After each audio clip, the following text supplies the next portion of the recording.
So after UFC 306 wrapped up, there was a whole narrative shift about today's champions within the UFC, and that is that we are in the era of the downfall of striker champions, aka we are in the era of wrestler champions. And it got me thinking, well, obviously we are seeing it a lot more nowadays. See, if you go back 10, 20 years, within the UFC, it was literally just striker champions. Even if there was champions that could wrestle, they would only kind of mix it in, but they would predominantly strike.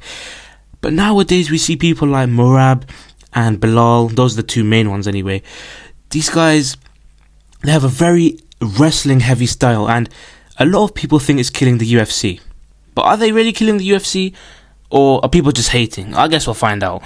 Alright, so look here, this is the main problem. You got two different types of wrestlers. Your first type of wrestler is someone like Belal, yeah? Who, okay, fair enough, he's amazing at getting you down, but once you're down, he stinks the whole gaff up. Genuinely, there's no submission attempt, there's no ground and pound, he's just holding you on the floor, just got you wrapped up basically, and just he's not even doing anything. So yeah, this is the one that makes the crowd go crazy, in the wrong way, in a bad way. Yeah, because, they're here, they've paid to see you fight. The fans at home, they're not trying to, fall asleep while they're watching the fight.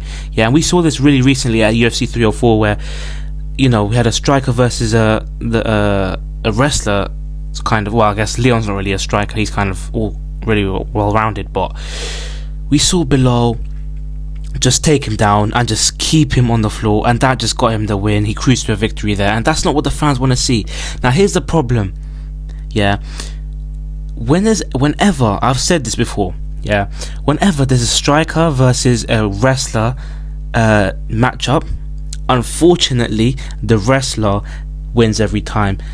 We see it so much within the UFC. People that are so good at striking, but as soon as they get taken down, they can't do anything. We saw this with Ian Gary versus MVP.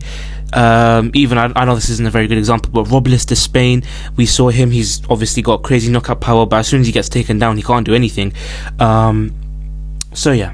And then you got your second type of wrestler, someone like your Khamzat Chimaev, who actually, when they get you down, they're landing ground and pound, they're trying to submit you, and they're just, fully dominating you, pause on that, but yeah, fully dominating you, relentless, aggressive.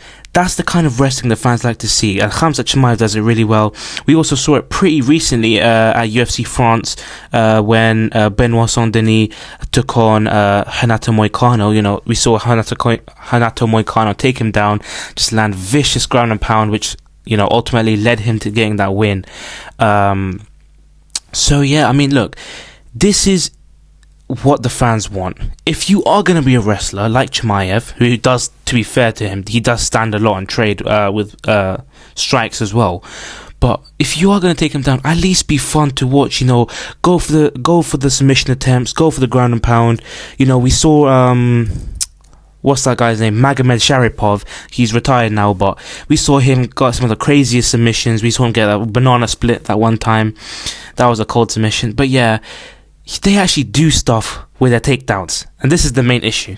I mean, just look at this, yeah. I was scrolling on TikTok and I saw this, yeah. UFC champions ranked by UFC finish rate. So basically that just means what percentage of the amount of fighters they've fought have they actually finished, right, within the UFC.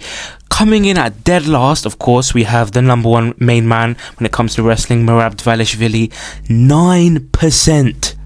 How is that even possible to have a 9% finish rate? Yeah. Oh my god, this guy is so bad at getting finishes. He's an amazing fighter, to be fair. I think he's one of the greatest bantamweights of all time. Don't get that wrong. Don't get confused, right? But when it comes to having exciting fights, this guy is at the bottom of the list. That's shameful, bruv. 9%. How is that even possible? And guess who's number 2, guys? Yep, Belal Muhammad. To be fair, not as bad, still 20%, but bro, that's 1 in every 5 he's getting a finish. That means the other 4 times he's just stinking it up until the decision. I guess that's why he's got such a notorious, that's why he's so notorious for getting finishes. Remember the decision, as they say.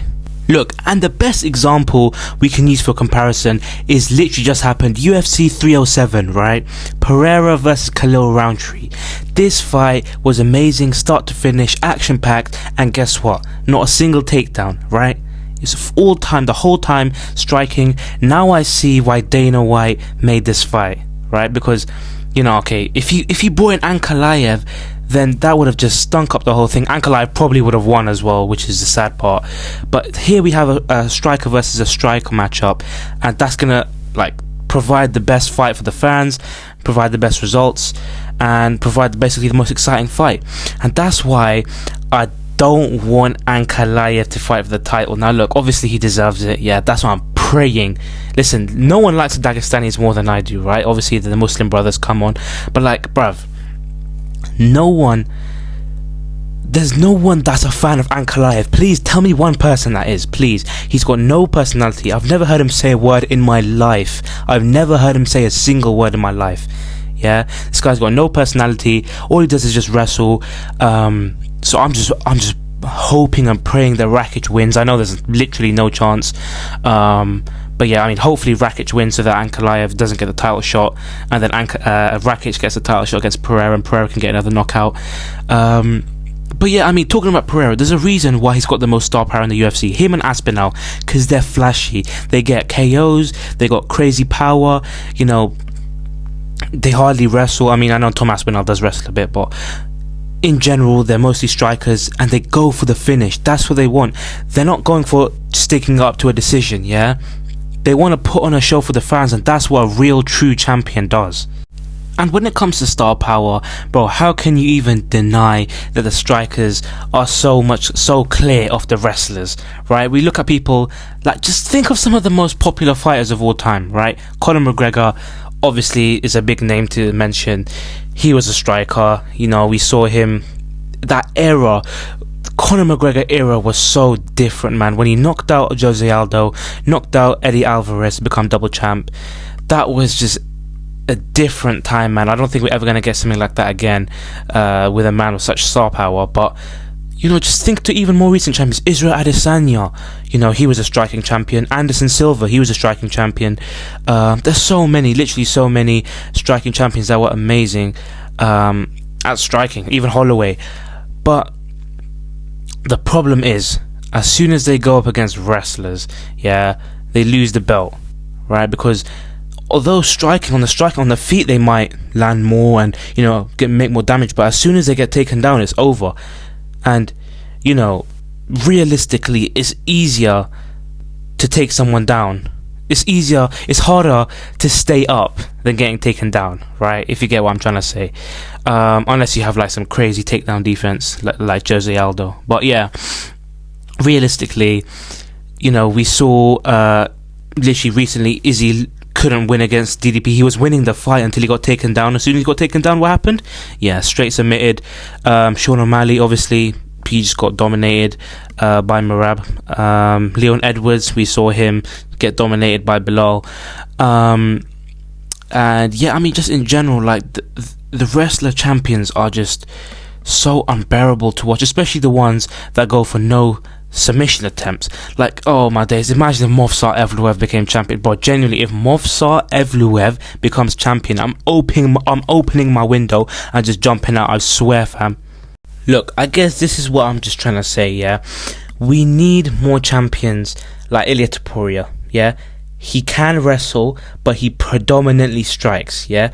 To be fair, he is like a bit of a one-off because he's so good at both.